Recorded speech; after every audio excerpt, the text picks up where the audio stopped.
नमस्कार, बहुत बहुत स्वागत है आप सभी का डीडी न्यूज के इस खास कार्यक्रम इस वक्त में। मैं हूं निखिल सिंह और क्या है इस वक्त की बड़ी खबरें जिनके बारे में विस्तार से जानने समझने को लेकर आपके मन में जिज्ञासा है। क्या है इन खबरों के बारे में, क्या है इनके पीछे का एजेंडा। अगले 1 घंटे में हम बात करेंगे कुछ ऐसी ही बड़ी खबरों पर जिन पर चर्चा जरूरी है और इस चर्चा में जुड़ेंगे अपने संवाददाताओं से और विशेषज्ञ मेहमानों से भी। जोशीमठ में लगातार एक्शन में है सरकार। विशेषज्ञों की देखरेख में आज से असुरक्षित भवनों को ढहाने का काम शुरू होगा। इस पर हम लाइव अपडेट्स के साथ आपको ले चलेंगे जोशीमठ। साथ ही साथ चर्चा करेंगे कि बीजेपी के महासचिवों की बैठक किन मायनों में है अहम, और साथ ही साथ बात इस बात की होगी कि मौलाना अरशद मदनी ने आखिर क्या कुछ ऐसे कहा है जिसके बाद लोगों में विवाद पैदा हो गया और हंगामा है बरपा। इसके अलावा भी होंगे कई अहम सवाल जवाब, लेकिन सबसे पहले इस वक्त की हेडलाइंस। प्रवासी भारतीय सम्मेलन का आज आखिरी दिन। राष्ट्रपति द्रौपदी मुर्मू आज प्रवासी भारतीय सम्मान पुरस्कार प्रदान करेंगी। गयाना और सूरीनाम के राष्ट्रपतियों से भी मुलाकात का कार्यक्रम।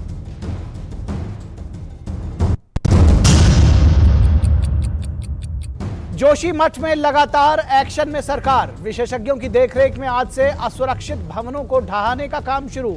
वहीं जमीन धंसने के मामले को लेकर धर्मगुरु स्वामी अविमुक्तेश्वरानंद की याचिका पर सुप्रीम कोर्ट 16 जनवरी को करेगा सुनवाई। हालांकि न्यायालय ने कहा कि लोकतांत्रिक देश में हर मामले को सुप्रीम कोर्ट में लाने की नहीं है जरूरत।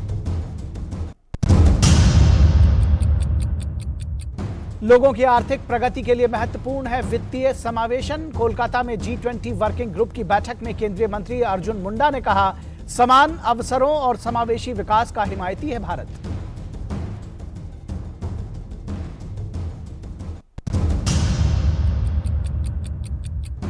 उत्तर भारत में बर्फीली हवाओं के साथ कोहरे की दोहरी मार। भटिंडा और आगरा समेत कई शहरों में दर्ज की गई जीरो विजिबिलिटी। खराब मौसम के कारण सड़क, रेल और हवाई यातायात पर बुरा असर।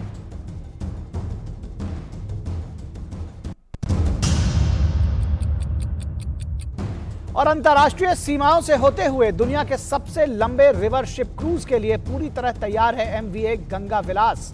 क्रूज ने वाराणसी में डाला लंगर। 13 जनवरी को उद्घाटन करेंगे पीएम मोदी। पर्यटकों को आकर्षित करने के साथ ही वाटरवेज में देश के बढ़ते कदम का परिचायक है यह नदी क्रूज।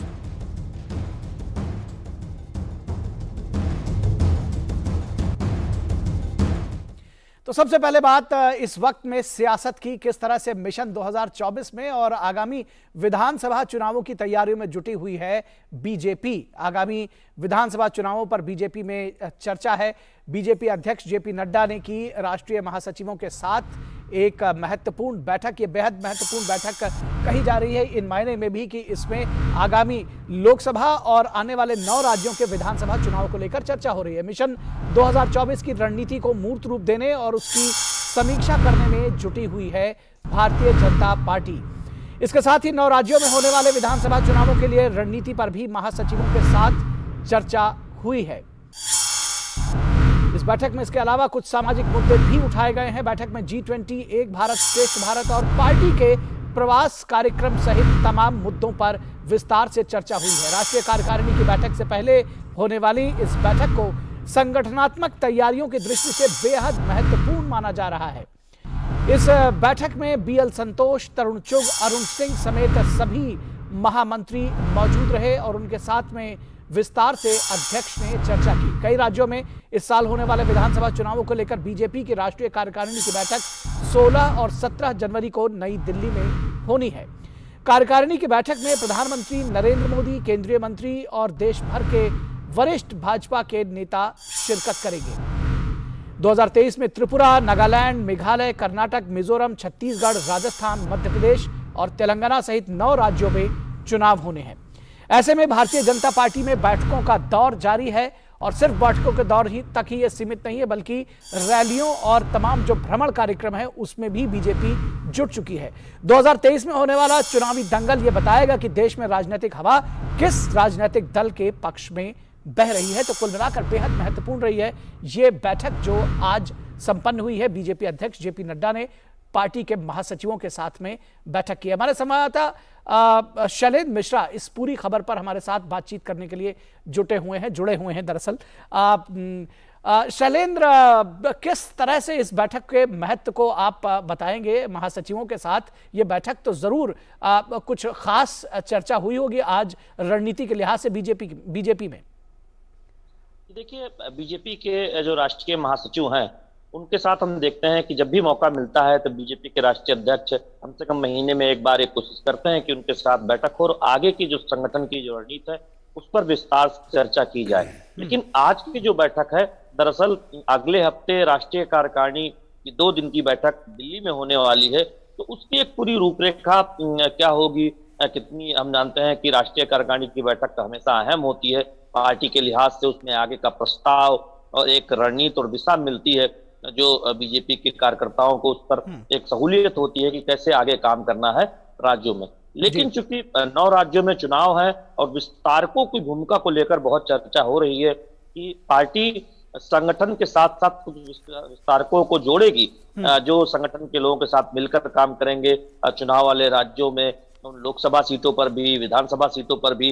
तो ऐसे में हम देखेंगे कि उस पर एक संभवतः बहुत एक रणनीति आगे बनाई जा रही है कि जल्द से जल्द जिन सीटों पर जो हमारी जानकारी है कि जो हारी हुई सीटें थी लोकसभा की, उन पर पार्टी तेजी से काम करे। हालांकि हर सीट बीजेपी के लिए महत्वपूर्ण है, तो उस पर हम जानते हैं कि प्राथमिक चर्चा पहले हुई थी संगठन की को और मजबूत बनाया जाए उन सीटों पर जहां 2019 में सफलता हासिल नहीं हुई थी। इस पर बहुत व्यापक चर्चा हो चुकी है, उसकी एक व्यूह रचना तैयार कर चुकी है बीजेपी और उस पर आगे बढ़ने की भी बात हुई है। दूसरी बात यह है कि 2019 के लिहाज से कुछ बदलाव होने हैं संगठन में, उस पर भी हम देखेंगे कि राष्ट्रीय कार्यकारिणी की बैठक के बाद ये उस पर एक पूरा खाका सामने आ जाएगा। कुछ राज्यों में जहां पर उपाध्यक्ष, प्रदेश उपाध्यक्ष मंत्री बन गए हैं, तो वहां पर उनका पद या तो रिक्त हो किया जाएगा, वहां पर नए लोगों की नियुक्ति की जाएगी। इस तरह से हम देखेंगे, खासतौर पर उत्तर प्रदेश में अगर आप देखें तो 2 महत्वपूर्ण प्रदेश उपाध्यक्ष है जो फिलहाल राज्य सरकार में मंत्री हैं। इस तरह से हम कुछ संगठन में बदलाव देख सकते हैं। तो निश्चित तौर पर हम देखा है कि कई राज्यों में जो प्रदेश अध्यक्ष की नियुक्ति प्रक्रिया है वो पूरी की जा चुकी है। तो अब उसके आगे किस तरह से विस्तारकों की नियुक्ति होनी है, कैसे संगठन के साथ मिलकर कल्याणकारी योजनाओं को जोर शोर से जनता के बीच पहुंचाना है, इन सब पर एक व्यापक चर्चा हुई होगी, ऐसा माना जा रहा है। जी, विधानसभा चुनावों को लेकर के लगातार ये बात कही जा रही है कि जो 9 राज्य हैं जहां विधानसभा के चुनाव होने, खासतौर पर जब राजस्थान और छत्तीसगढ़ जैसे राज्य भी जिनमें शामिल है जहां बीजेपी अभी सत्ता में नहीं है, ऐसे में वो राज्य भी बेहद महत्वपूर्ण रहे हैं। चर्चा का विषय क्या वो भी रहा है? देखिए, जब राष्ट्रीय महासचिवों के साथ बैठक होती है और चुनाव 9 राज्यों में सामने है, तो निश्चित तौर पर उसकी एक प्राथमिक रूपरेखा क्या है, कैसे आगे बढ़ा जाना, उस पर एक चर्चा होती है। और हम जानते हैं कि उत्तर पूर्व के महत्वपूर्ण राज्य हैं, राजस्थान और छत्तीसगढ़ जैसे राज्य हैं जिस पर बीजेपी पूरा जोर लगा रही है कि वो इस बार के चुनाव में वहां पर सफलता हासिल करे। हम जानते हैं एक बड़ी यात्रा आप देख रहे हैं जो बीजेपी की तरफ से आक्रोश यात्रा, उसकी शुरुआत भी राजस्थान में की गई थी, वो अगले चरण में प्रवेश कर रही है।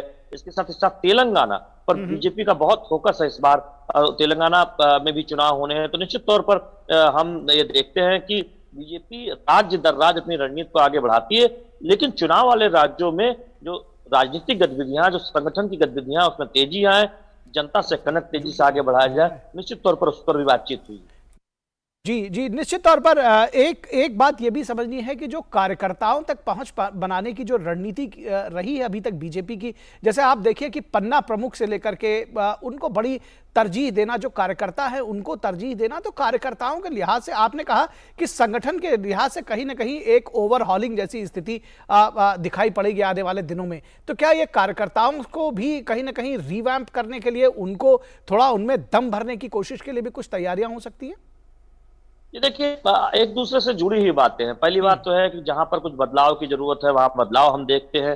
दूसरी बात यह है कि इस बार विस्तारकों की भूमिका पर बहुत जोर दिया जा रहा है। पार्टी आने वाले समय में आप देखेंगे कि कई विधानसभावार, लोकसभावार विस्तारकों की नियुक्ति करेगी जो संगठन के स्थानीय लोगों के साथ मिलकर काम करेंगे, फीडबैक वहां से जनता का लेंगे और सीधे एक तरह से पार्टी को रिपोर्ट करेंगे, बताएंगे कि पार्टी के हम जो वहां पर स्थानीय स्तर पर कहां पर और सुधार की जरूरत है, कहां पर और मेहनत की जरूरत है। तो निश्चित तौर पर हम देखते हैं कि कुछ नया नया प्रयोग हमेशा बीजेपी संगठन के लिहाज से करती है। कार्यकर्ताओं को संदेश बहुत स्पष्ट है कि जो संगठन के लिए नियुक्त किए गए लोग हैं उनके साथ ज्यादा से ज्यादा वो जुड़े, और यही जिम्मेदारी होती है जिला अध्यक्ष या फिर संगठन के जो अलग अलग जो कार्यकर्ता हैं कि वो ज्यादा से ज्यादा कार्यकर्ताओं को जोड़ पाए, बूथ पर फोकस करें। और पन्ना प्रमुख जाकर गांव गांव हम देखते हैं कि जो मतदाता है उन पर फोकस करता है, कल्याणकारी योजनाओं के बारे में बताता है। निश्चित तौर पर हम देखेंगे कि व्यूह रचना को आगे बढ़ाने का काम किया जाए। जी, निश्चित तौर पर व्यू रचना को आगे बढ़ाने का काम किया जाएगा। हालांकि एक सवाल और भी लोगों के जहन में आ रहा है कि क्या राष्ट्रीय अध्यक्ष के चुनाव को लेकर के भी कुछ सुगबुगाहट दिखाई पड़ रही है? क्या जेपी नड्डा को कंटिन्यू करेगी पार्टी या फिर कोई बदलाव देखने को आएगा? कोई कुछ इस तरह के सूत्रों के हवाले से कोई खबर आपके पास, शैलेंद्र? देखिए हम जानते हैं कि अब लोकसभा चुनाव बहुत दूर नहीं है। 3 साल का कार्यकाल होता है बीजेपी के राष्ट्रीय अध्यक्ष का। एक बार ये परंपरा तोड़ते हुए संविधान में पार्टी में बदलाव किया गया था कि 2 बार लगातार मौका दिया जा सकता है, लेकिन वो कोई परंपरा नहीं होगी, ये बात कही गई थी। संभावना यही है, खबरें यही आ रही है कि राष्ट्रीय कार्य समिति की जो बैठक है उसमें 1 साल के लिए विस्तार मिल जाएगा बीजेपी के राष्ट्रीय अध्यक्ष जेपी नड्डा को। लेकिन आधिकारिक सूत्रों से फिलहाल इंतजार करना होगा। लेकिन हम जानते हैं कि लगातार ये खबरें इस तरह की सामने आ रही हैं कि 1 साल का विस्तार मिलना संभावित है बीजेपी के मौजूदा राष्ट्रीय अध्यक्ष जेपी नड्डा। जी, निश्चित तौर पर ये बहुत सारी बातें जो है सियासत की हैं, जो वो जब तक सामने ना आ जाएं तब तक समझना थोड़ा मुश्किल हो सकता है। बहुत शुक्रिया इस तमाम बातचीत और जानकारी के लिए शैलेंद्र मिश्रा। और बात करेंगे इसके बाद कि जमीयत उलेमाए हिंद के अध्यक्ष और देवबंद के दारुल उलूम के प्रमुख ने आखिर ऐसी क्या बात कह दी जिसके बाद हंगामा बरपा हुआ है। और ये कहा जा रहा है कि वो पिछड़ों के हिमायती, पिछड़ों का मतलब पिछड़ी जातियों के नहीं बल्कि पिछड़ेपन के हिमायती क्यों बने हुए, इस पर भी हम चर्चा करेंगे। लेकिन रुकेंगे एक छोटे से ब्रेक के लिए, कहीं मत जाइएगा, जल्द हाजिर होंगे। पहाड़ियों में या ऊंचे प्रदेशों में रहने वाले लोग ठंड के आदी होते हैं, फिर भी शीतलहर उनके लिए जानलेवा हो सकती है। सबसे बड़े खतरे हैं शरीर का तापमान कम हो जाना, फ्रॉस्ट बाइट और फेफड़ों में सुजन आना। बाहर जाने से पहले मौसम पूर्वानुमान से वाकिफ होना अनिवार्य है। कहीं जाते वक्त धर्मशाला, पंचायत घर और नजदीकी चिकित्सा सेवा से अवगत रहें। खराब मौसम के कारण आप रास्ते में फंस सकते हैं। वाटरप्रूफ थैली में पर्याप्त कपड़े, भोजन और पानी साथ रखें। नम और गीले कपड़े तुरंत बदलें। गर्म पेय पीते रहें, शराब पीना टालें। फर्स्ट एड सीखें और आपातकालीन चिकित्सा किट साथ रखें। अत्यधिक ठंड से बुजुर्ग, बच्चे और बीमार ज्यादा प्रभावित होते हैं। घर को गर्म रखें। पहाड़ी इलाकों में ऑक्सीजन की कमी और सांस लेने में दिक्कत हो सकती है। आपातकालीन स्थिति में एम्बुलेंस बुलाएं या स्थानीय हेल्पलाइन से संपर्क करें। सतर्क रहें, सुरक्षित रहें। NDMA एवं IIPHG द्वारा जनहित में जारी। ब्रेक के बाद एक बार फिर आप सभी का स्वागत है और चर्चा करेंगे कि पिछड़ेपन की हिमायत क्यों। जमीयत उलेमाए हिंद के अध्यक्ष और देवबंद दारुल उलूम के प्रमुख मौलाना अरशद मदनी ने एक बयान दिया है जिसके बाद दरअसल विवाद पैदा हो गया है। और मदनी ने को एजुकेशन को लेकर के एक ऐसा बयान दिया है जिसके बाद से जो शिक्षा जगत से जुड़े हुए लोग हैं और जो मुस्लिम वर्ल्ड से जुड़े हुए लोग हैं वो तमाम इसमें उनके रिएक्शंस आ रहे हैं। और मदनी ने कहा क्या, उन्होंने कहा कि वो को एजुकेशन के खिलाफ हैं क्योंकि मुस्लिम लड़कियों को सह शिक्षा प्रणाली धर्म त्याग की ओर ले जा रही है। मदनी का कहना है कि यह सुनियोजित तरीके से मुस्लिम लड़कियों को निशाना बनाकर किया जा रहा है, ये सारा कुछ प्लान्ड है और इसलिए को एजुकेशन चलाया जा रहा है। मदनी ने कहा कि सह शिक्षा यानी को एजुकेशन पर जल्द से जल्द अंकुश लगाना बेहद जरूरी है, इस पर रोक लगाना बेहद जरूरी है। मौलाना मदनी ने जमीयत की कार्यकारिणी की बैठक को संबोधित करते हुए यह संदेश दिया और साथ ही साथ कहा कि अब जो मुस्लिम्स हैं उनको अपने अलग स्कूल खोलने चाहिए। मौलाना अरशद मदनी ने कहा कि अगर समय रहते इसे रोकने के लिए कुछ नहीं किया गया तो आने वाले कुछ दिनों में स्थिति विस्फोटक हो सकती है।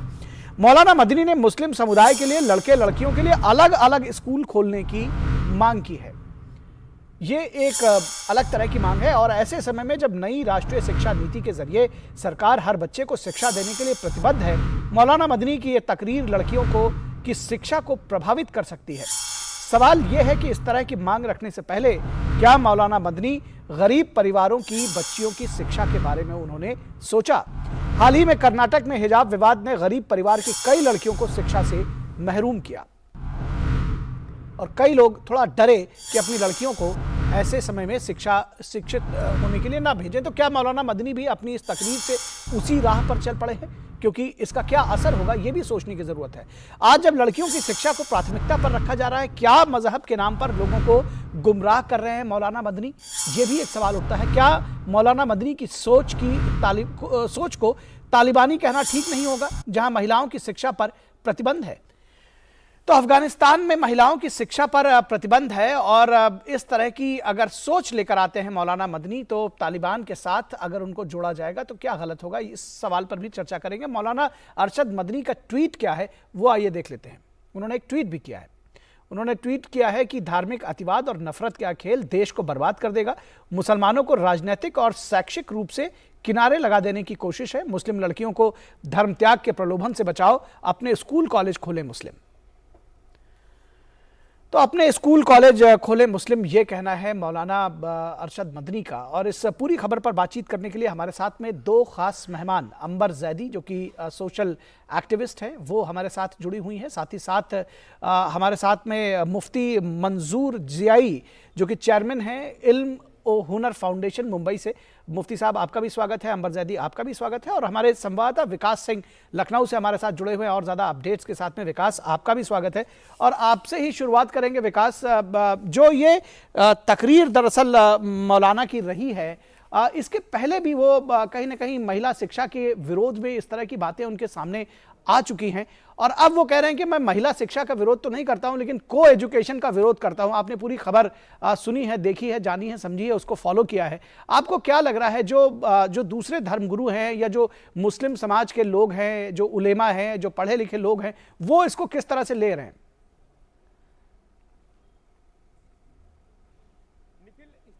जब खबरें आती हैं तो कहीं ना कहीं जब मुस्लिम महिलाएं समाज की मुख्य धारा से जब जुड़ने लगती हैं तो उनको पीछे करने के लिए आमतौर पे इस तरीके के प्रयास किए जाते हैं। सरकार के द्वारा इससे पहले भी मुस्लिम महिलाओं के जो अधिकार थे उनके लिए बड़ी लड़ाई लड़ी गई। 3 तलाक जैसी कुप्रथा पर सरकार ने कड़ा कदम उठाया। और अब जब महिलाएं हैं, लड़कियां हैं, उनकी एजुकेशन को लेकर आगे बात हो रही, नई एजुकेशन पॉलिसी की बात हो रही है। ऐसे में समाज की मुख्य धारा से सभी वर्गों को जोड़ने की बात हो रही है। तो लड़कियों को एक बार फिर से पीछे करने की ये साजिश है, साफ साफ अगर कहा जाए इसे। क्योंकि हम देखते हैं कि सरकार का जो लक्ष्य है कि दरअसल विकास मेरा सवाल सुधार किया जा रहा है। एक हाथ में कुरान, एक हाथ में कंप्यूटर की जहां बात होती है, और ऐसे में हम देखते हैं कि इस तरीके के बयान कहीं न कहीं समाज को विकास अब हमें सुन पा रहे हैं। लेकिन अगर बात करते हैं हम मुस्लिम लड़कियों से, मुस्लिम लोगों से, विकास अगर आप हमें सुन पा रहे हो, तो दरअसल मेरा सवाल ये था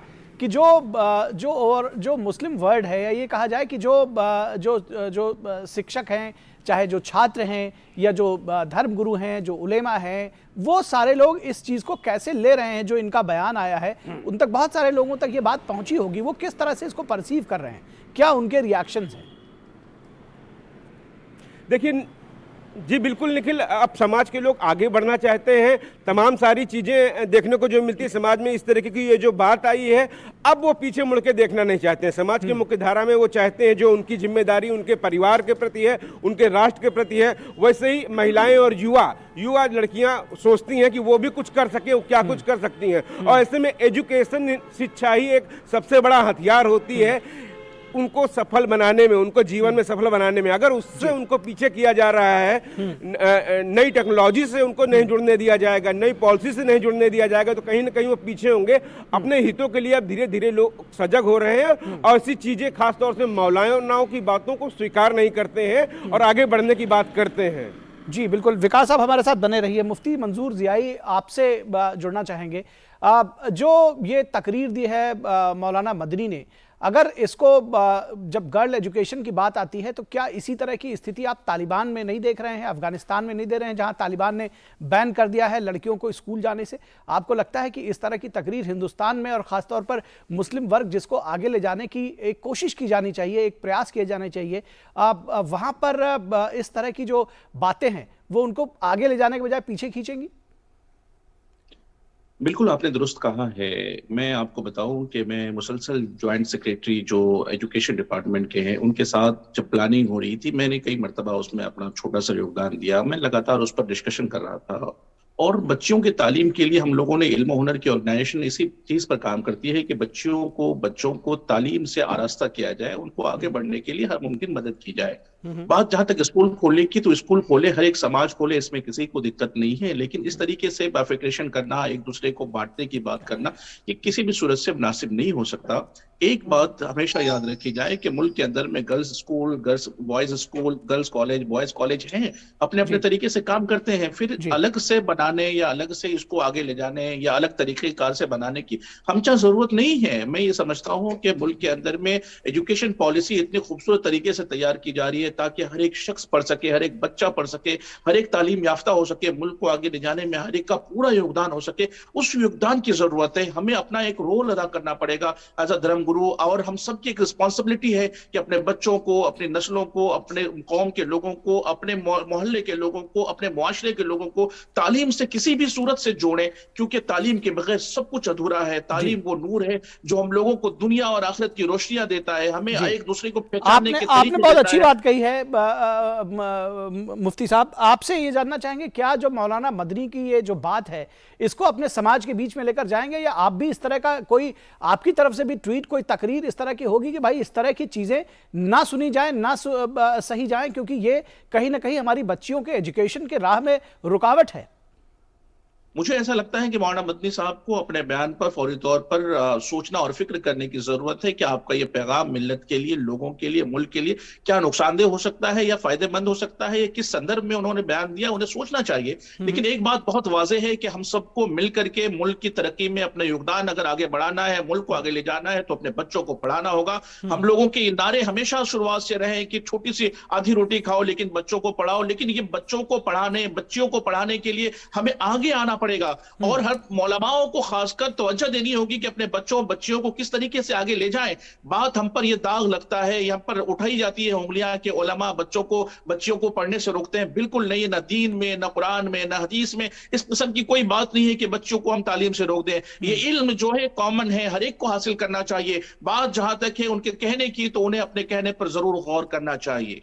जी, निश्चित तौर पर अंबर जैदी आपको यहाँ जोड़ेंगे और ये समझने की कोशिश करेंगे ये जो मौलाना की तकरीर है। अब एक बार यही सवाल आपसे भी कि क्या ये इसकी तुलना तालिबानी सोच के साथ नहीं की जानी चाहिए, और इस तरह के लोगों की जितनी मजम्मत की जाए उतनी कम है, आपको नहीं लगता?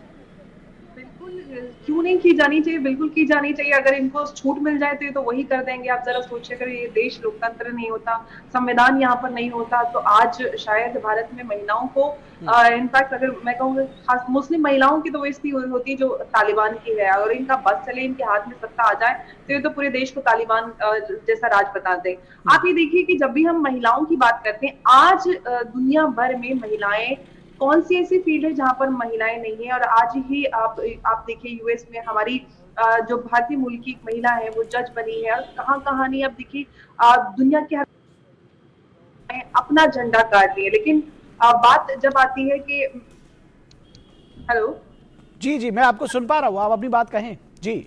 हाँ, तो ऐसे में अब देखिए उन धर्म गुरुओं की तरफ से जब इस तरह का बयान आता है, तो हमारे देश में वैसे ही पहले हम देखते हैं कि इस तरह का माहौल बना हुआ है कि लोगों के बीच में, धर्म के जो कम्युनिटीज हैं उनके बीच में पहले ही एक गैप आ चुका है। ऐसे में एक बड़े मौलाना जिनको बड़े स्तर पर लोग उनकी बात सुनते हैं, मानते हैं और उनको बहुत जाना माना जाता है, उनकी तरफ से इस तरह का बयान आना, मुझे लगता है देश में और जो फर्दर अदरिंग की हम बात करते हैं, जो गैप क्रिएट हो रहा है कम्युनिटीज के बीच में, वो और ज्यादा करता है। और खास सबसे बड़ी अहम बात, हम जो हमारी बेटियां हैं, हमारी महिलाएं हैं मुस्लिम कम्युनिटीज की, उनकी एजुकेशन का जो लिटरेसी रेट है वो पहले ही बहुत डाउन है।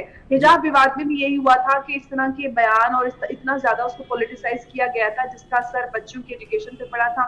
आज भी वही काम कर रहे हैं। कुरान की सबसे पहली आयत है इकरा, और मेरी समझ में नहीं आता है कि इन्होंने कौन सा दीन पढ़ा है, कैसे मुसलमान थे कि अपनी ही बच्चियों को एजुकेशन से दूर रखने की बात करते हैं। उसमें ये तो नहीं लिखा गया कि सिर्फ मर्दों को इल्म हासिल करना है, महिलाओं को आप घर के अंदर रख दीजिए। तो ये जो मानसिकता है ये बहुत ही छोटी है, और मुझे लगता है कि इस देश के भविष्य के लिए और देश का जो हमारा एक समग्र विकास है उसके लिए बहुत ही मुझे लगता है खतरनाक साबित हो सकती है। और इसमें सरकार को सोचने की जरूरत है कि इस तरह, देखिए सरकार को तो सोचने की जरूरत ही है अंबर जैदी, लेकिन सवाल करने वाले लोग हैं। देखिए सबसे बड़ी बात ये है कि ऐसे लोग इतने फ्री क्यों होते हैं, कैसे बोल देते हैं, इन पर रोक क्यों नहीं लगती है? और समाज के लोगों को भी, ऐसे लोगों को मुझे लगता है आड़े हाथों लेना चाहिए कि आपका जो स्थान है, आप बहुत इज्जतदार हैं, आप दीन के रहबर हैं, आप दीन को आगे बढ़ाना चाहते हैं, लेकिन आप हर चीज में उंगली अड़ाकर आप समाज के लोगों को पीछे रखने का काम करते हैं और खुद को आप अपना इतने आगे पहुंच जाते हैं, आपके इतने फॉलोअर्स भी होते हैं, पैसे भी होते हैं, आपका रुतबा मुकाम भी होता है, तो एक आप कैसे आप खैर ख्वाह हैं कम्युनिटी के, कैसे खैर ख्वाह हैं आप देश के? मुझे समझ में नहीं आती इस तरह की ये बात। दरअसल यही सवाल आपसे था कि आप लोगों की तरफ से इस तरह के क्या काम किए जाएंगे, क्योंकि जब आप इस बात से सहमत नहीं हैं तो इस तरह की तकरीरें लोग करें, लोगों को प्रभावित करें, और ख़ासतौर पर जो गरीब बच्चियां हैं उनके लिए ये निश्चित तौर पर एक बड़ी ख़राब स्थिति होगी, क्योंकि अगर कुछ लोग भी कुछ प्रतिशत भी अगर उनकी बात को मान करके अपने बच्चियों को एजुकेशन के लिए आगे नहीं भेजते हैं तो ये तो एक बड़ा परिणाम होगा इसका। आप लोगों की तरफ से किस तरह से अपने समाज को बेहतर राह पर लाने के लिए या इस तरह की तकरीरों को नकारने के लिए आगे आप लोग आएंगे? देखिए, हम तो हमेशा आगे आते हैं और एजुकेशन के लिए हमारा एनजीओ काम करता है। हमारे 19 सेंटर्स हैं अलग अलग भारत के अलग अलग राज्यों में, तो हम एजुकेशन के लिए बहुत ज्यादा जोर से काम करते हैं, स्किल ट्रेनिंग, बच्चों की एजुकेशन, जितना हम अपनी कैपेसिटी में कर सकते हैं। लेकिन मुझे लगता है कि ऐसे में जब हमारे देश में बहुत सारे एनजीओ काम कर रहे हैं, बहुत सारे वेलफेयर ऑर्गेनाइजेशन हैं, गवर्नमेंट की तरफ से बहुत सारी स्कीम है, और संविधान में भी हर बच्चे को अधिकार दिया हुआ है कि हर बच्चे को समान शिक्षा मिले, तो आप अपना एक अलग से दायरा, अलग तरह की शिक्षा देने की बात कैसे करते थे? तो गैर संवैधानिक है। और मुझे लगता है कि हमारे जैसे लोगों को, और मुफ्ती साहब भी यहाँ पर बैठे हुए हैं, हम सब समाज की बेहतरी के लिए काम करते हैं, और ऐसा नहीं कि धर्म और जाति के आधार पर किया जाता है। हम अपने देश को आगे बढ़ाने के लिए काम करते हैं, और वो लोग जो धर्म के आधार पर लोगों को बांटने का काम करते हैं, नफरत समाज में बांटने का काम करते हैं, जिनका काम होना चाहिए कि देश में नफरत को खत्म किया जाए, जो ऐसे मुद्दे हैं जिनके आधार पर देश में नफरत और धर्म और जाति में बंटवारा हो रहा है, उनको खत्म करने के लिए एक बेहतर कदम उठाए जाए, बजाय उसके वो समाज में और ज्यादा नफरत और ज्यादा बंटवारे का काम करें। ऐसे में मुझे लगता है कि समाज के उन लोगों की जिम्मेदारी है, हमारे और आपके जैसे लोगों की, कि उन लोगों तक पहुंचे जिन कहीं ना कहीं इन सारे बयानों का असर उन गरीब परिवारों पर, उन बच्चियों पर पड़ता है कि होते तो वो गरीब है, लेकिन उनकी आंखों में बड़े बड़े ख्वाब और बड़े बड़े सपने होते हैं, और आगे बढ़कर वो बच्चियां बहुत कुछ करना चाहती हैं, लेकिन ऐसे बयानों की वजह से उनके ऊपर बंदिशें लग जाती है। और मुझे लगता है कि ऐसे लोग बहुत ही ज्यादा बड़ा गुनाह करते हैं उन मासूम बच्चों के साथ, जो उनकी आंखों में बड़े बड़े ख्वाब होते हैं आगे बढ़ने के, और उनका बचपन आपने कहा कि बड़ा गुनाह करते हैं, निश्चित तौर पर बहुत गुनाह है। आप जरा सोचिए, उनका बचपन इस बात को मुफ्ती साहब के पास लेकर आते हैं। जी, इस बात को जी बिल्कुल, आपने कहा कि बड़ा गुनाह करते हैं, इसमें कोई शक शुबा नहीं है, इसमें कोई शक शुबा नहीं है। इस बात को मुफ्ती साहब के पास लेकर आता है। मुफ्ती मंजूर, आपको नहीं लगता है कि जो लोग इस तरह की बातें करते हैं, तो जो आपकी जो दूसरी धार्मिक संस्थाएं हैं या विद इन जमीयते उलेमाए हिंद जब इस तरह की बातें होती हैं, तो क्यों नहीं वहां पर लोग खड़े होते हैं और कहते हैं कि यह गलत है? देखिए, हमें इसी चीज को रोकने के लिए एजेंसीज भी बहुत इस पर काम कर रही है, और हम लोगों को भी देखना होगा कि सच क्या है और गलत क्या है। आप क्या इस बात के हिमायती हैं कि कानून सम्मत कार्रवाई होनी चाहिए? बिल्कुल बिल्कुल, अगर कहीं पर कुछ गलत होता है और कानून के दायरे के खिलाफ कुछ भी काम होता है, तो उस पर कानूनी कार्रवाई बिल्कुल होनी चाहिए। अगर उन्होंने इन तमाम बातों में जो भी बातें उनकी कानूनी दायरे में आती है, यकीनन कानूनी कार्रवाई भी होगी, ऐसा नहीं है कि नहीं होगी। हमें सिर्फ देखना यह है कि वो कौन लोग हैं जो बच्चियों को कौमी धारे से हटा करके दूसरी राह पर लाना चाहते हैं। वो कौन है जो बच्चों और बच्चियों को समेट करके एक दायरे में बंद करना चाहते हैं। हमारी बच्चियां, हमारी लड़कियां, हमारी बहनें वो दायरे में रह करके नहीं, बल्कि पूरी दुनिया को रोशनी देने वाली है। जिन्होंने हमें एजुकेट किया, जिन माओं ने, जिन बहनों ने, जिन बच्चियों ने हमें पढ़ाया, आज वो बच्चियां भी बहुत ऊंचाई पर है। तो हमें चाहिए कि उन बच्चों की इज्जत के खातिर, उन बच्चों के एजुकेशन की खातिर, उन बच्चों के आने वाले ताबनाक मुस्तकबिल की खातिर हम लोगों को अपना योगदान देना पड़ेगा, ताकि वो बच्चियां भी लिख पढ़ करके इतने आगे बढ़ सके, समाज का नाम बुलंद कर सके, मुल्क का नाम रोशन कर सके। अगर ऐसा होगा तो यकीनन है कि हमारी कौम, हमारी मिल्लत और हमारे मुल्क का नाम रोशन होगा। इसलिए हमारे मुल्क के नाम को रोशन करने के लिए हमें अपना पूरा योगदान देना पड़ेगा। वो कौन है जो इनको बांटते हैं? तो ऐसे लोगों के लिए फौरी तौर पे एजेंसी तवज्जो दे कि आखिर उसमें क्या गलती है, क्या खामी है। फौरन दरअसल एजेंसी तो तवज्जो देने की बात हो ही रही थी मुफ्ती साहब, बात यह भी हो रही कि जो आपकी दूसरी धार्मिक संस्थाएं हैं या जो दूसरे लोग हैं वो क्यों नहीं उठ खड़े होते और इस तरह की आवाज़ क्यों नहीं बुलंद करते कि मौलाना मदनी के तरह के जो लोग कह रहे हैं बातें वो गलत है और इस तरह की बातें बंद की जानी चाहिए?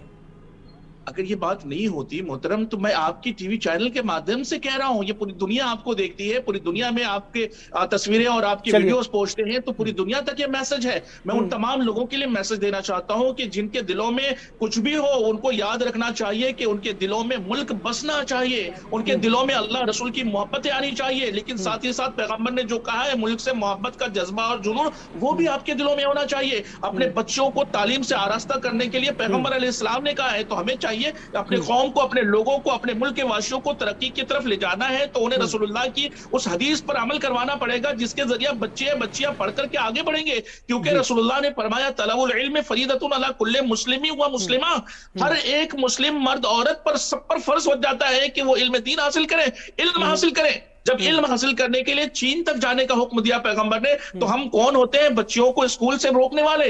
हम उनके दरवाजे, स्कूल के दरवाजे से जाने से रोकने वाले हम कौन होते हैं? ऐसे लोगों पर फौरी कार्रवाई की मांग आपके चैनल के माध्यम से करता हूं मैं। जी जी जी, हमारे संवाददाता विकास सिंह है। विकास, आपसे आखिरी सवाल लेकर इस चर्चा को बंद करेंगे कि जब नई एजुकेशन पॉलिसी की बात हो रही है, जब सभी को साथ लेकर चलने की बात हो रही है, ऐसे में कुछ लोग, अगर मौलाना मदनी की तरह के कुछ लोग इस तरह की बातें करते हैं, तो इसको जो धर्मगुरु हैं या जो दूसरे लोग हैं वो तो उसको किस तरह से लेते हैं ये तो आप बता ही रहे हैं। क्या आपको लगता है कि सरकार भी इस पर एक्शन ले सकती है? क्या इस पर कोई कानून सम्मत कार्रवाई बनती है या इसका अभी विश्लेषण किया जाएगा?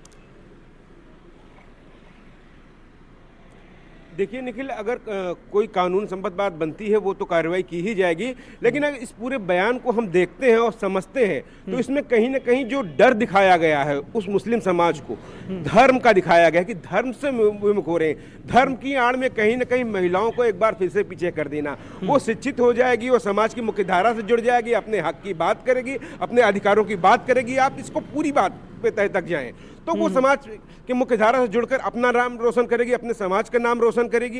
कहीं ना कहीं महिला को जो एक हमेशा से सोच एक चली आई है कि महिला को एक वस्तु समझ के उसे पीछे रखा जाए, मुख्य धारा से जुड़ने ना दिया जाए, तमाम जानकारियां ना मिले, उसे शिक्षा ना मिले, उसे ज्ञान ना मिले, इन सब बातों पर कानून संबद्ध जो कार्रवाई है वो तो होगी ही होगी, लेकिन समाज को स्वीकार नहीं करना चाहिए अपनी बहन, अपनी बेटी, अपने परिवार की महिलाओं के हक और अधिकार के बारे में उन्हें सोचना होगा। और मौलाना और मौलवियों की बातों को सिरे से अस्वीकार नहीं करना चाहिए, उसे नकार देना चाहिए और महिलाओं के अधिकार के लिए समाज के हर व्यक्ति को आगे निकल के आना चाहिए। यानी आप ये कहना चाहते हैं कि इस सोच के पीछे महिलाओं को पीछे करना है? जी, आप यानी विकास ये कहना चाहते हैं कि मुस्लिम महिलाओं को जानबूझकर पीछे रखना चाहते हैं मौलाना मदनी? ये मैं इसका जवाब अंबर जैदी से चाहूँगा कि आपको लगता है अंबर जैदी कि इस तरह की ये जो एक तरह से साजिशन इस तरह के बयान दिए जाते हैं, वो भी जानते हैं कि गर्ल एजुकेशन बहुत ज़रूरी है,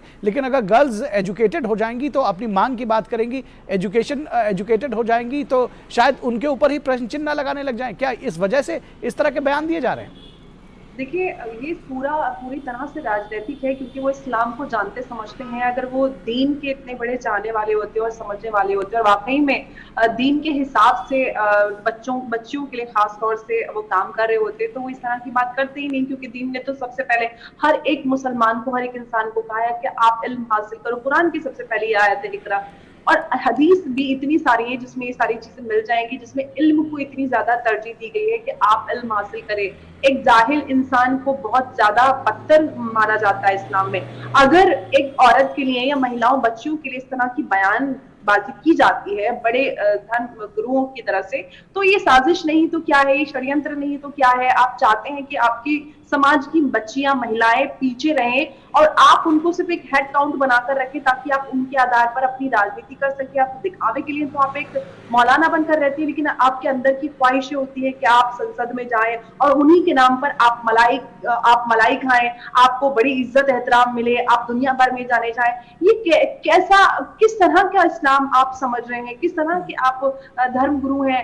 मुझे लगता है कि आपका जो मकाम है, आपका जो ओहदा है, उसके साथ आप बेईमानी कर रहे हैं। और आज का दौर ये है कि हर एक इंसान समझता है चीजों को, उनको अपने अधिकारों के बारे में पता है, डिजिटाइजेशन का दौर है। तो आजकल जो पूरे समाज जिस तेजी से बढ़ रहा है और हमारा देश दुनिया की 5वीं इकोनॉमी बन चुका है, ऐसे में हमारे यहाँ क्या बातें हो रही है मुस्लिम समाज में, महिलाओं को अलग रखो, उनको एजुकेशन ना हासिल करने दो, उनको उनके अधिकार समान ना मिलने दो, वो आज भी ट्रिपल तलाक और इस तरह की चीजों में उलझे हुए। कितने शर्म की बात है कि दुनिया कहां पहुंच गई है और हमारे समाज की महिलाओं पर आज भी वही बंदिशें आप लागू करने की कोशिश करते हैं। जी निश्चित तौर पर तो ये इसकी जितनी भर्त्सना की जाए दरअसल, क्योंकि इस तरह के जो बयान हैं वो मुस्लिम समाज को, मुस्लिम लड़कियों को पीछे की ओर ले जाते हैं। इस चर्चा में बस इतना ही। आप सभी का बहुत बहुत धन्यवाद। अंबर जैदी आपका भी धन्यवाद, मुफ्ती मंजूर जियाजी आपका भी धन्यवाद और विकास आपका भी धन्यवाद तमाम अपडेट्स और अपने विचार हमारे साथ साझा करने के लिए। और यहाँ से बात करेंगे जोशीमठ आपदा की। जोशीमठ आपदा पर एक्शन में है सरकार। केंद्र और राज्य सरकार मिलकर लगातार एक के बाद एक जो एक्शंस हैं वो ले रहे हैं। जोशीमठ आपदा पर उत्तराखंड और केंद्र सरकार लगातार एक्शन में है, एक के बाद एक कार्रवाई हो रही है, नए जो निर्णय हैं वो लिए जा रहे हैं और साथ ही साथ इस बात की कोशिश की जा रही है कि आम लोगों को सुरक्षित रखा जाए। आम लोगों को सुरक्षित रखना प्रशासन की पहली प्राथमिकता है। इसके लिए कार्य योजना के तहत काम हो रहा है। अब उत्तराखंड सरकार ने जोशीमठ में असुरक्षित भवनों को ध्वस्त करने का निर्णय लिया है। जो असुरक्षित भवन है उनको गिरा दिया जाएगा। जमीन धंसने की समस्या का सामना कर रहे हैं। जोशीमठ शहर को 3 क्षेत्रों में विभाजित किया गया है। यह खतरे के आधार पर 3 क्षेत्र में विभाजित किया गया है। इनमें से एक खतरे वाला, दूसरा मध्यवर्ती और तीसरा पूरी तरह से सुरक्षित क्षेत्र है। तो जो सबसे खतरे वाला जोन है उसके जो मकान है उन्हें चिन्हित किया गया है। जोशीमठ को आपदा संभावित क्षेत्र घोषित किए जाने के बाद ये कदम उठाया गया है। इसको 3 जोन में बांटा गया है। जोशीमठ को जिन भवनों को सबसे अधिक नुकसान हुआ है उन्हें गिरा दिया जाएगा। प्रशासन खतरे वाले और मध्यवर्ती क्षेत्रों का सर्वेक्षण कर रहा है कि उनमें भी तो किसी तरह की कोई दिक्कत नहीं है।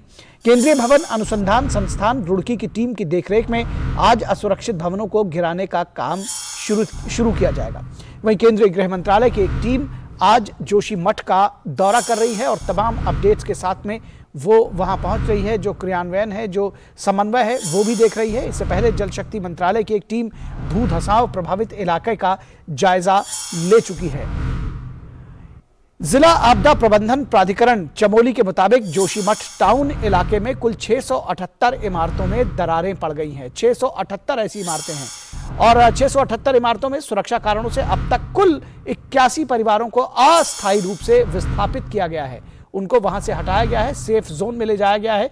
प्रशासन ने असुरक्षित भवनों पर लाल निशान लगा दिए हैं। लाल निशान का मतलब है कि ये भवन रहने लायक अब नहीं है, लिहाजा लाल निशान लगे भवनों से लोगों को निकालने का काम तेजी से चल रहा है और आज इन भवनों को गिराए जाने की शुरुआत कर दी जाएगी, उसको ध्वस्त किया जाएगा। वहीं जोशीमठ में हो रहे भूस्खलन को लेकर धर्मगुरु स्वामी अविमुक्तेश्वरानंद की याचिका पर सुप्रीम कोर्ट 16 जनवरी को सुनवाई करेगा। तो सुप्रीम कोर्ट 16 जनवरी को स्वामी अवमुक्तेश्वरानंद की याचिका पर सुनवाई करेगा। इसमें वकील ने दरअसल न्यायाधीश के सामने याचिका पर जल्द सुनवाई की मांग की थी, लेकिन मुख्य न्यायाधीश ने यह भी कहा उसमें कि हर मामला सुप्रीम कोर्ट लाने की जरूरत नहीं है और जनता द्वारा चुनी हुई कई संस्थाएं हैं जो इस मामले को देख सकती हैं। फिलहाल इस पूरी खबर पर बात करें हम नीरज सिंह से, उससे पहले हमारी जो दूरदर्शन की टीम है वो लगातार वहां पर अपडेट्स ले रही है और आपको जोशीमठ से आपदा से जुड़ी हुई तमाम जानकारियां दे रही है। और उत्तराखंड के एडिशनल सेक्रेटरी और मुख्यमंत्री के सचिव आर मीनाक्षी सुंदरम ने दूरदर्शन से विशेष बातचीत की और कहा कि जोशीमठ के प्रभावित लोगों को स्थायी रूप से बसाने के लिए 3 जगहों का चयन किया गया है। उन्होंने कहा कि सभी शेयर होल्डर से बात करके, स्टेक होल्डर से बात करके इस पर तेजी से काम किया जाएगा। उत्तराखंड के एडिशनल सेक्रेटरी मीनाक्षी सुंदरम जी इस समय हमारे साथ हैं। जोशीमठ आए हुए हैं, जगह जगह जहां पर दरारें पड़ी हैं, जो हिस्सा प्रभावित हुआ है वहां पर लगातार दौरा कर रहे हैं। जमीनी स्थिति क्या है, उत्तराखंड सरकार के द्वारा किस तरह की राहत दी जा रही है? पूरी जोशीमठ में लगभग 20% 25% हिस्से जो हैं उसके आपदा के जद में आया है और यहाँ पर ज़मीन खिसक रहा है और उसके साथ साथ उसके ऊपर जो भवन बने हुए हैं उसमें दरारें पड़ रही हैं और ये कि यहाँ पर देखा था कुछ पानी जो है निकल रहे हैं, तो ये पानी जो निकलने का जो है वो ये कारण हो सकता है जो ज़मीन खिसकने का, तो इसको तो वैज्ञानिक अध्ययन के बाद ही पता चलेगा। अभी जो सरकार डिसाइड कर रहे हैं, एक तो असुरक्षित भवनों को डेमोलिशन करने का। आज जो 2 बड़े होटल्स हैं, वो मैसिव स्ट्रक्चर्स हैं, उसके अपने आप गिरने से आसपास के भवनों को भी नुकसान होगा, तो उसको सेफ डेमोलिशन करवाना शुरू करेंगे। और उसके साथ साथ जिन मकानों को असुरक्षित पाए गए हैं, उनकी सूची बन रही है, उन सबको जो है टेम्परेरी वेकेशन कराया जाएगा। और उसके लिए कुछ पैकेज की भी बात चल रही है, और मेरे ख्याल में आज शाम तक स्थिति क्लियर हो जाएगी। और उसके बाद जो परमानेंट रिहेबिलिटेशन करना है या रीसेटलमेंट करना है, उसके लिए कुछ साइट्स सिलेक्शन हुए हैं। उन साइट्स का मैंने स्वयं भी विजिट किया है, और उसमें स्टेक होल्डर्स के साथ भी विचार विमर्श करते हुए किसी पर्टिकुलर साइट को हम लोग फाइनलाइज करेंगे। तो सर कितनी साइट्स हैं जो आप लोगों ने देखी हैं, क्योंकि जिस तरीके से दरारें पड़ी हैं, कई सारे स्ट्रक्चर इस तरह के हैं कि वहाँ अब लोग रह ही नहीं सकते और बड़ा मुश्किल है वहाँ पर रहना, तो उनका परमानेंट सेटलमेंट हो वो किस तरह है, और कौन कौन सी जगह चिन्हित की हैं प्रशासन के द्वारा? पीपल कोटी में कुछ ज़मीन आइडेंटिफाई किए थे। कुछ लोग जो होटल व्यवसाय से जुड़े हैं वो तो पीपल कोटी जाने में इच्छुक हैं, क्योंकि वहाँ भी यात्रा का जो यात्री जो रुकते हैं, होटल वहाँ भी बनाया जा सकता है। लेकिन कुछ लोगों का यहाँ मार्केट में अगर कोई दूसरा बिजनेस चल रहा है, या कोई मंदिर में पूजा कर रहे हैं, या खेती कर रहे हैं, तो ऐसे लोगों को शिफ्टिंग वहाँ दूर पड़ेगा, तो ऐसे में वो लोग नज़दीक में सेटल होना पसंद करेंगे। एक सेकंड जो लैंड पार्सल है वो औली में है, उसमें कुछ उद्यान विभाग की है, कुछ फॉरेस्ट डिपार्टमेंट की है। एक तीसरा लैंड पार्सल एनटीपीसी के पास अभी पोसेशन में है 300 बीघा का, वहाँ कुछ कर नहीं रहे हैं, तो वो भी एक ऑप्शन हमारा हो सकता है। तो ये जितने लोग प्रभावित हैं, क्या ये सारे इन जगहों पे सेटल हो सकते हैं अगर स्वीकार कर लेते हैं ये लोग? हाँ, मैंने कहा 2 चीज़ें ज़रूरी है। एक तो स्टेक होल्डर्स की सहमति ज़रूरी है, कुछ जगह तो स्टेक होल्डर्स ने खुद ही सजेस्ट किया था प्रशासन को, और दूसरा वहाँ की जो जियोलॉजिकल स्टेबिलिटी कैसे है वो जीएसआई या कोई सक्षम एजेंसी उसको सर्टिफाई करे। आखिरी सवाल, क्या सर जितने भी मकान डेंजर्स जोन में है या जितनी भी बिल्डिंग हैं वो सभी तोड़ी जाएंगी? जहाँ जहाँ एक्सपर्ट एजेंसी जीएसआई का रिकमेंडेशन आता है कि ये अपने आप में केव इन कर सकता है, तो ऐसे भवनों को तोड़ी जाएगी। धन्यवाद। तो ये थे हमारे साथ एडिशनल सेक्रेटरी उत्तराखंड जो बता रहे थे कि सरकार की जो भविष्य को लेकर किस तरह की। तो आपने देखा है रक्षा राज्य मंत्री अजय भट्ट मीडिया को संबोधित कर रहे हैं, ये भी आपको दिखाते हैं। विश्वास ये जोशीमठ से तस्वीरें कि इस समय जान माल बचाना प्राथमिकता है, और हम जो भी जिसकी नुकसानी हुई है सब उसका एस्टिमेट बनना है, एक एक करके वो पूर्ति करने का मन सरकार ने बनाया है। जगह भी ढूंढ ली गई है। आपको पता है कि 2 जगह गौचर और पीपल कोटी में अगर ऐसी नौबत आती है तो वहाँ करेंगे।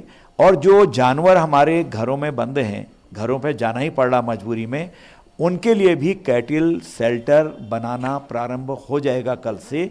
ये आज उसका भी सर्वेक्षण वगैरह सारी चीज़ें चालू हो गई हैं।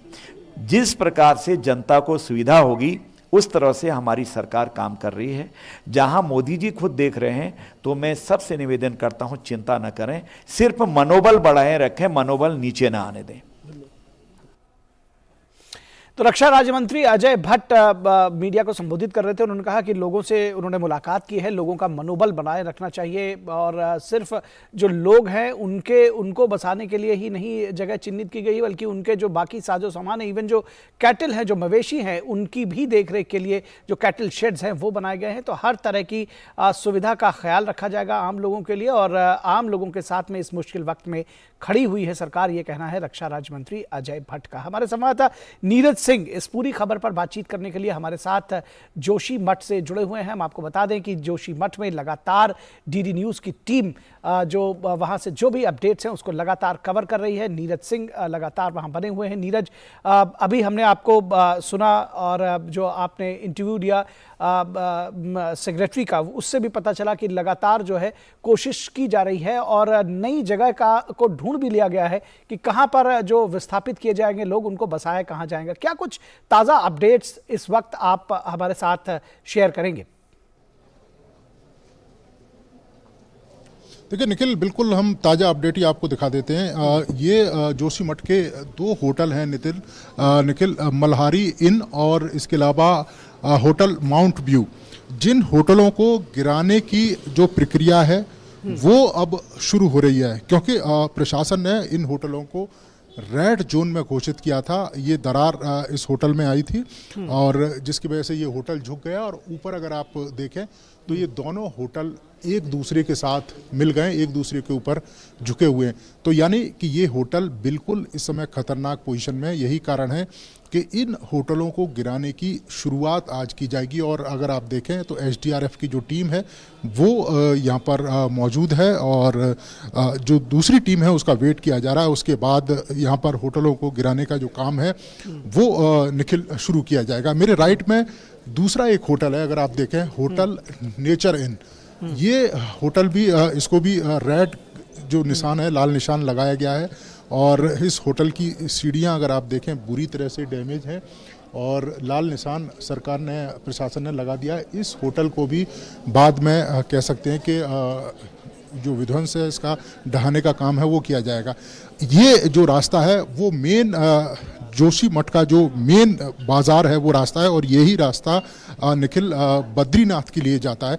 ये आप अगर देखें, प्रशासन ने रोड को ब्लॉक कर दिया है। इसका मतलब है कि अब पब्लिक और जो वाहन हैं वो इस रास्ते से यहाँ पर नहीं आ सकते, क्योंकि जो टीम है, जो खासतौर से राष्ट्रीय भवन अनुसंधान संस्थान की आईआईटी रुड़की की टीम, वो यहाँ पर अब इन दोनों होटलों को गिराने का जो काम है वो शुरू करेगी। और जिसमें दरारें आपको निखिल, हमारे कैमरामैन सुमित दिखा रहे हैं कि ये दरारें कितनी चौड़ी दरारें हैं, कि जिसकी वजह से ये पूरा का पूरा जो क्षेत्र है वो डेंजरस बन गया है और ये कभी भी ढह सकता है।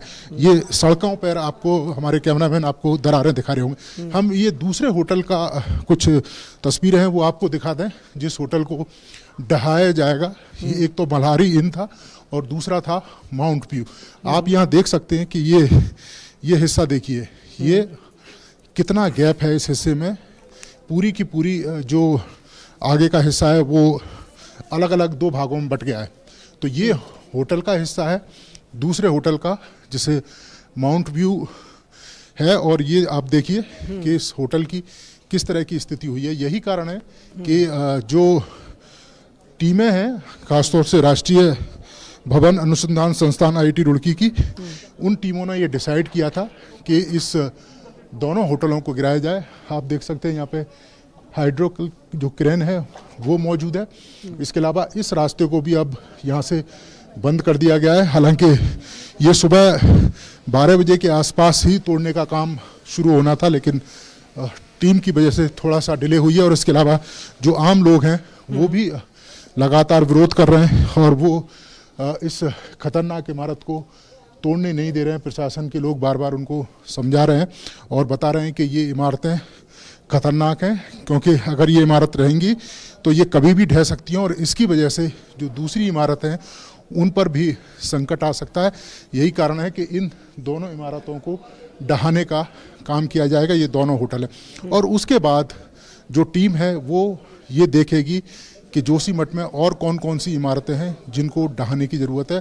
प्रशासन का ये कहना है कि 86 ऐसी इमारतें हैं जिन पर रेड निशान लगाया गया है, यानी कि ये इमारतें रहने लायक नहीं हैं। इनका सर्वे किया जाएगा। इन इमारतों में से कितने इमारतों को ठीक किया जा सकता है, ये जो टीम है, जो राष्ट्रीय भवन अनुसंधान संस्थान की टीम है, वो देखेगी, और कितने भवनों को गिराने की जो प्रक्रिया है वो शुरू की जाएगी। आपने देखा था दूरदर्शन पे ही पहली बार जो एडिशनल सेक्रेटरी और मुख्यमंत्री के सचिव हैं, उन्होंने खुद इस बात का घोषणा करी, और ये पहली ऑफिशियल घोषणा है कि 3 स्थानों का चयन किया गया है। शेयर होल्डर हैं, उनसे बात की जाएगी, और उसके बाद इन लोगों को वहाँ यहाँ से निकालकर स्थायी उनका जो पुनर्वास है वो किया जाएगा शेयर होल्डरों से बात करने के बाद। क्योंकि ये तो तय है कि जिन इलाकों में दरारें आई हैं निखिल, वो इलाके अब रहने लायक नहीं है।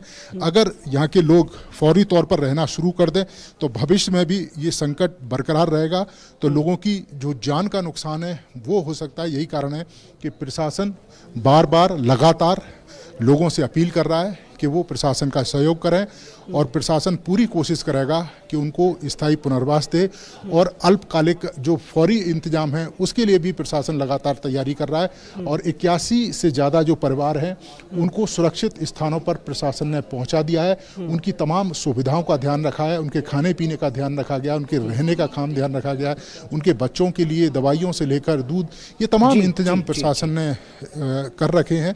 और क्योंकि प्रशासन ने तमाम होटलों के 300 से ज़्यादा कमरे ले रखे हैं, इसके अलावा सरकारी भवन हैं, स्कूल हैं, वहाँ पर भी इंतजाम किए, तो प्रशासन पूरी कोशिश कर रहा है। और यही कारण है कि ऐसी इमारतें जो खतरनाक साबित हैं उन इमारतों को ढहाने की जो प्रक्रिया है वो शुरू की जाएगी। ये अगर आप देखें तो मेरे राइट हैंड में जो टीम है ये शायद IIT रुड़की की राष्ट्रीय भवन अनुसंधान की टीम है जो इस पूरे इलाके को देख रही है और फिर इस दोनों ही इमारतों को ढहाने का जो काम है वो निखिल किया जाएगा। तो कह सकते हैं एक तरीके से ये शुरुआत है और उसके बाद जो भी इमारतें डेंजरस जोन में है, जो भी ढहने वाली स्थिति में है, उनको चिन्हित करके धीरे धीरे उन इमारतों को ढहाया जाएगा, क्योंकि ये लोगों के लिए काफी नुकसानदायक हो सकती है अगर इनमें लोग रहे या इनके आसपास लोग रहे। जी, आपने विस्तार से ये सारी जानकारी दी, बहुत शुक्रिया, बहुत धन्यवाद इन तस्वीरों के लिए भी और इस पूरी जानकारी के लिए भी। और अब चलते हैं अगली खबर जो कि आपको आह्लादित करेगी, प्रसन्न चित्त करेगी, क्योंकि उत्तर प्रदेश का वाराणसी शहर दुनिया के रिवर क्रूज के नक्शे पर आ गया है और जो सबसे लंबा, दुनिया भर का जो सबसे लंबा रिवर क्रूज है वो वाराणसी से उसकी शुरुआत होने वाली है। तो आपका उत्तर प्रदेश का वाराणसी जो शहर है वो दुनिया के रिवर क्रूज के नक्शे पर आ चुका है और जो सबसे बड़ा लंबा रिवर क्रूज है वो उसकी शुरुआत होने वाली है। 36 स्विस मेहमानों को लेकर रिवर शिप गंगा विलास सोमवार को वाराणसी की सीमा में प्रवेश कर गया। लग्जरी क्रूज भारत और बांग्लादेश के 5 राज्यों में 27 नदी प्रणालियों में 3200 किलोमीटर से अधिक की दूरी तय करेगा। 3200 किलोमीटर से अधिक की दूरी तय करेगा। MV गंगा विलास क्रूज 50 पर्यटन स्थलों की यात्रा के साथ 51 दिनों की क्रूज योजना के साथ पूरी तरह से तैयार है। ख्वाबों को हकीकत में बदलने वाली दुनिया की सबसे लंबी क्रूज यात्रा शुरू हो गई है और 13 तारीख को इसका प्रधानमंत्री उद्घाटन करेंगे। पहली ट्रिप में कोलकाता से 36 स्विस मेहमानों को लेकर ये चला। भारत में बना आलिशान रिवर शिप गंगा विलास वाराणसी पहुंचा है और ये जलयान सुंदरबन डेल्टा और काजीरंगा नेशनल पार्क जैसे राष्ट्रीय उद्यानों और अभयारण्यों से भी होकर गुजरेगा। तो तमाम पर्यटन स्थलों पर जाएगा। सभी तरह की आधुनिक सुविधाओं वाला क्रूज पूरी तरह से सुरक्षित है, तमाम तरह की अत्याधुनिक सुविधाओं से लैस है और पूरी तरह से सुरक्षित है ये क्रूज।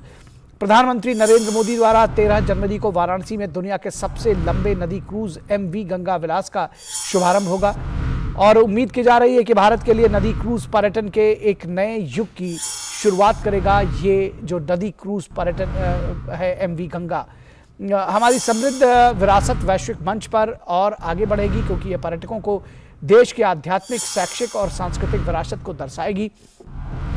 इसके साथ ही भारत की जैव विविधता की समृद्धि का अनुभव कराने में सक्षम होंगी ऐसी क्रूज यात्राएं। देश में वाटरवेज के विकास के नए युग की शुरुआत हो चुकी है जो कि अपेक्षाकृत सस्ता और सुरक्षित है। तो बेहद महत्वपूर्ण है ये वाटरवेज क्रूज और आइए सुनते हैं कि राज सिंह जो कि डायरेक्टर हैं हेरिटेज रिवर जर्नीज के, क्या कुछ कहना है उनका इस क्रूज को लेकर। ये हम जो जर्नी कर रहे हैं वाराणसी से लेके कलकत्ता, ढाका और गुवाहाटी, ये हमारे लिए कीर्तिमान है, भारत के लिए है, इनलैंड वाटरवेज के लिए है और सबके लिए है कि हम ऐसा कर रहे हैं जिससे कि हमारी जो नदियां हैं उनका यूसेज अच्छा होगा। 8 बजे पहुंच गए, बनारस में एंटर हमने 8 बजे कर लिया था क्योंकि वेदर क्लियर था तो हम आराम से आ गए। इसमें 18 कमरे हैं, रेस्टोरेंट है, लाउंज है, जिम है, स्पा है। It's like a boutique luxury hotel on water. Almost 50 spots हैं जहां हम रुकेंगे और गेस्ट को घुमाएंगे, कुछ आर्ट, कल्चर, हिस्ट्री से रिलेटेड दिखाएंगे और 51 डेज में ये डिब्रूगढ़ पहुंचेगा। 13 तारीख को इसका ये वाराणसी से निकलेगा।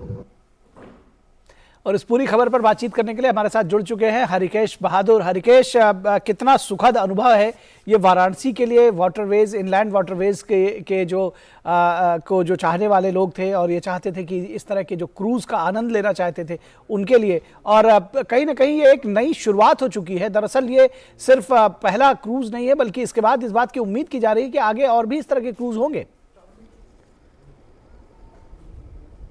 जी निखिल, जैसा कि आपने सुनवाया, जो क्रूज के व्यवस्थापक हैं उन लोगों ने बताया, यहाँ पे आपको बताऊं कि 2 दिन से लोग इंतजार कर रहे हैं। मैं संत रविदास घाट पर हूँ और यहीं से इस क्रूज को 13 तारीख को झंडी दिखाएंगे प्रधानमंत्री वर्चुअली और यहाँ से उसका शुभारंभ होगा। इसके पहले जो आपने दिखाया और बताया कि जो जगह जगह जो 50 जगह रुकेंगे, उनमें कोलकाता से जब ये क्रूज आ रहा था तो गाजीपुर में जैसे वहाँ पे लॉर्ड कॉर्नवालिस का मकबरा है और एक गांव और चंदौली में पड़ता है, वहाँ पे जो गांव के जीवन शैली है उसके बारे में जो यात्री आ रहे थे उन लोगों ने देखा।